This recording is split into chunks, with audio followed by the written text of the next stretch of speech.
আপনারা 3 ওয়াক্ত নামাজ পড়েন, কোন সদস্য মৃত্যুবরণ করলে তাকে বসায় মাটি দেন, এই বিষয়ে কিছু বলেন। নাউযুবিল্লাহি মিন যালিক। মিথ্যাবাদীদের উপর আল্লাহ লানত পড়বে। উনাকে ওনার আশেপাশের লোকরা প্রশ্ন করেছে যে হিজবুত তৌহিদ নাকি 3 ওয়াক্ত নামাজ পড়ে। নাউযুবিল্লাহ, এই ধরনের কোনো প্র্যাকটিস আমাদের নাই। মিথ্যা কথা বসাইয়া কবর দেয়। এই যে মিথ্যা কথাটা প্রচার করলো, তালাশ নামক একটা মিথ্যাবাদী অনুষ্ঠান করেছে। ফেনীর এক মাদকাসক্ত বদমাইশ তার স্ত্রীকে, সে তার প্রচন্ড অত্যাচার করত, সেই স্ত্রী তার বিরুদ্ধে মামলা দিয়েছে। সেই স্ত্রীর বিরুদ্ধে প্রতিশোধ নেওয়ার জন্য সে হিজবুত তৌহিদের বিরুদ্ধে মিথ্যাচার করেছে। হিজবুত তৌহিদ নাকি বসাইয়া কবর দেয়।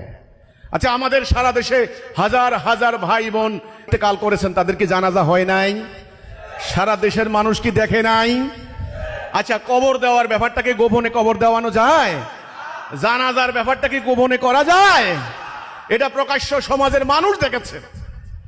ঠিক শরিয়াত মোতাবেক, আল্লাহ রাসূলের সুন্নত মোতাবেক আমাদের কবর, দাফন, কাফন, জানাজা একজন মুমিন মুসলমানের যেই প্রক্রিয়া, যেই সিস্টেম, আমরা সেই সিস্টেম হুবহু অনুসরণ করি।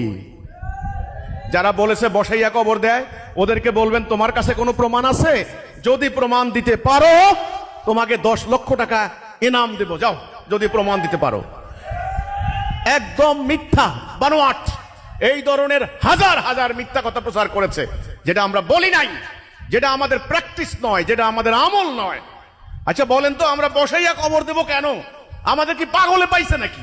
বলে কি কালো কাপড় দিয়া মাটি দেয়, সাদা কাপড়ের অভাব পড়ছে দেশে, কেন আমরা এই কাজটা করব?